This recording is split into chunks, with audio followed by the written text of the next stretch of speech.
My loneliness is my own fault.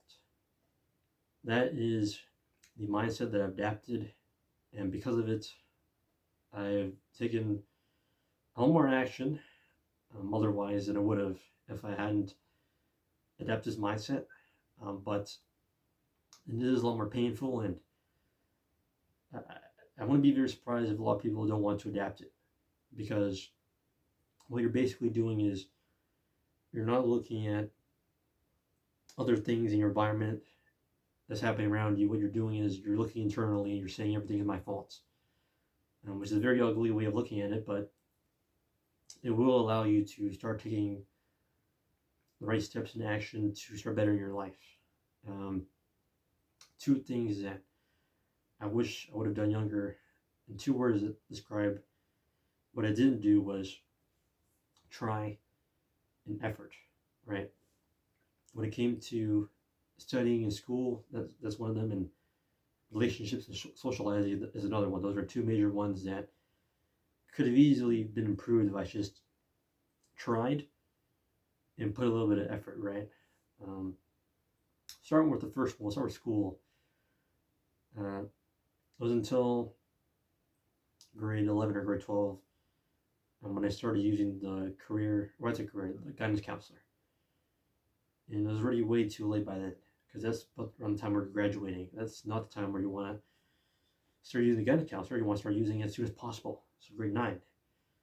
They're going to help you figure out what direction and career path that you want in your life, which is why you want to use it as soon as possible. Second one is finding an interest or something that you're passionate about, right? And the reason why that's really important is that interest leads into curiosity, and that curiosity leads into learning, right? Um, Learning isn't just important because of this A plus or A that you got on a test. It's also just it's a skill. It's something that you're going to use not just in school but also out of school is what I'm getting at, right? It's not just for the grade. It's also for your life. Um, Third one is I never asked for help. That was the way that my brain was wired because I had a disability, ADHD. I don't even know if I still have it because I don't even bother to test for it.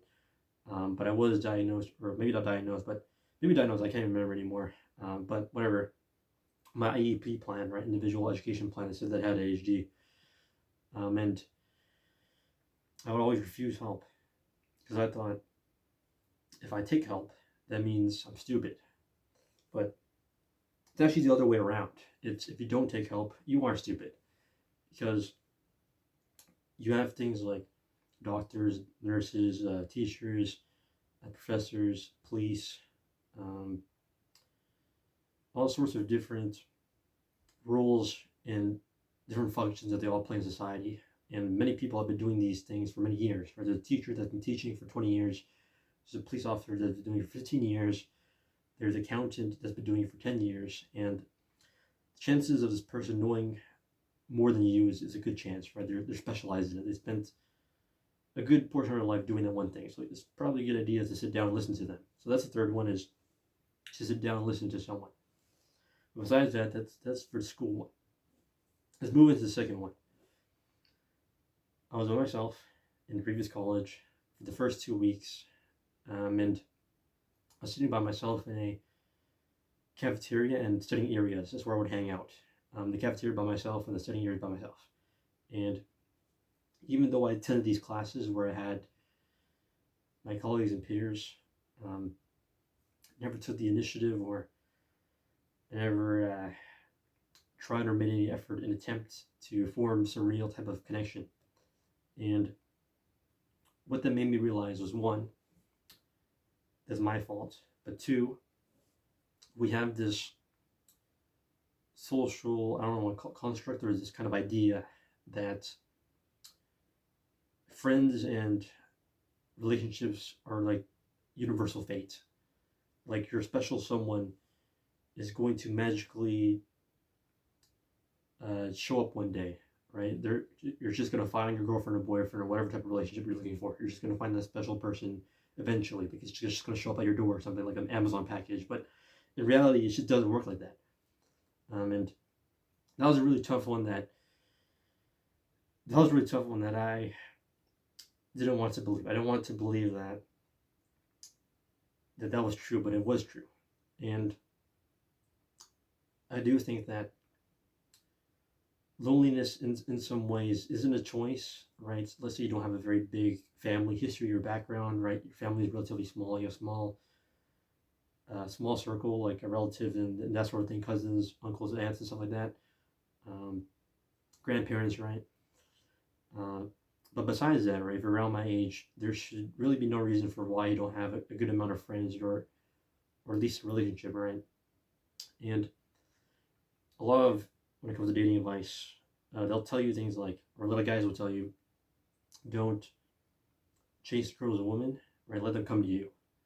The don't chase part is correct, right? You shouldn't really be forcing things. But when they say let them come to you, that's not how that works. But what you should do though is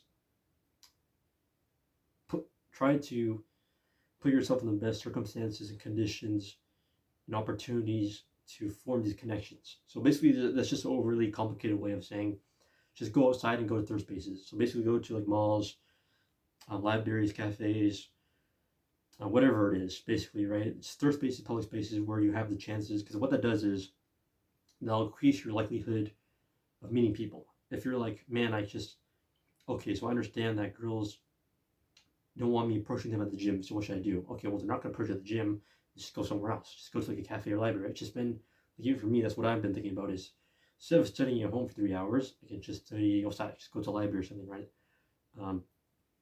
That's the point of this one is, and, to end it off, what I'll say is, this mindset will probably,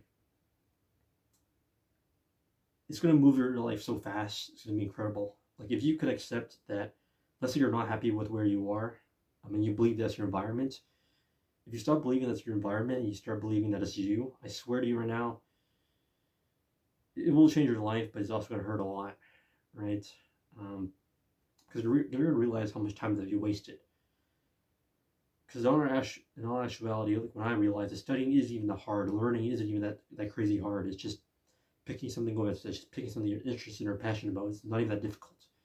Right? And the first step is the gym. It's the exact same with the gym. All you have to do is show up.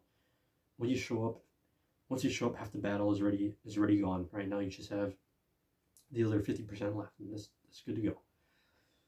That's gonna do it for me, guys. Just wanted to make a video on this, try to inspire some people, try to tell them that life, in my opinion, yes, is hard, but it doesn't need to be as long as you try, as long as you put in some effort.